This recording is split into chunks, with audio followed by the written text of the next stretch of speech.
السلام علیکم ورحمۃ اللہ وبرکاتہ۔ علامہ ابن کثیر رحمۃ اللہ علیہ نے ابن الخلقان رحمۃ اللہ علیہ کے حوالے سے اپنی شرح آفاق کتاب جو البدایہ والنہایہ کے جلد نمبر 13 صفحہ نمبر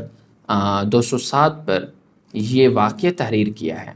جو ابھی آپ کو بتانے جا رہا ہوں۔ اگر آپ نے اس کو نہیں سنا تو پلیز اس کو لازمی سنیے گا، آپ کو پتہ چلے گا کہ مسواک کے جو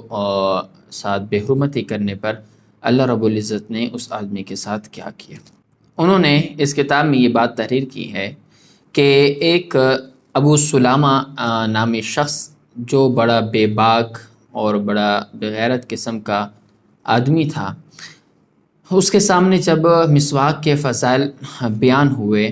تو اس نے جب فضائل مناقب محاسن اس مسواک کے بیان ہوئے تو اس نے غصے میں آ کر یہ بات کہی اور قسم اٹھائی۔ اس نے کہا کہ میں اس مسواک کو اپنی سرین میں استعمال کروں گا۔ تو چنانچہ اس نے اپنی اس مسواک کو اپنی سرین میں گھما کر اپنی قسم کو پورا کر دیا،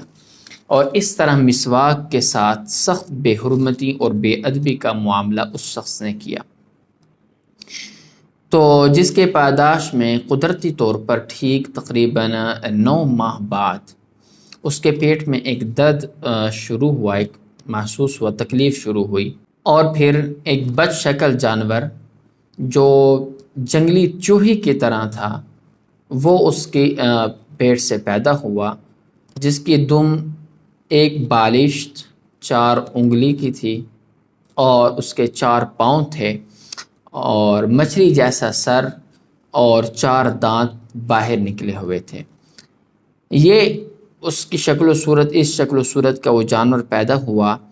تو پیدا ہوتے ہی یہ جانور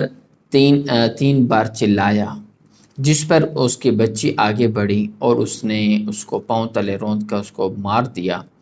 جب اس کو مار دیا تو وہ جانور ہلاک ہو گیا۔ اس کے تیسرے دن یہ آدمی خود بھی ہلاک ہو گیا۔ تو دیکھیے اس واقعے میں ہمارے لیے یہ حکمت ہے کہ ہم مسواک یا کسی بھی شاعر اسلام کی یا ایسی چیزوں کی جن کی شریعت میں کوئی فضیلت احادیث میں کوئی بات ذکر ہوئی ہو، تو مطلب فضائل والی چیز ہو، تو ان کے بے حرمتی بے ادبی کرنے سے ہم بچ جائیں۔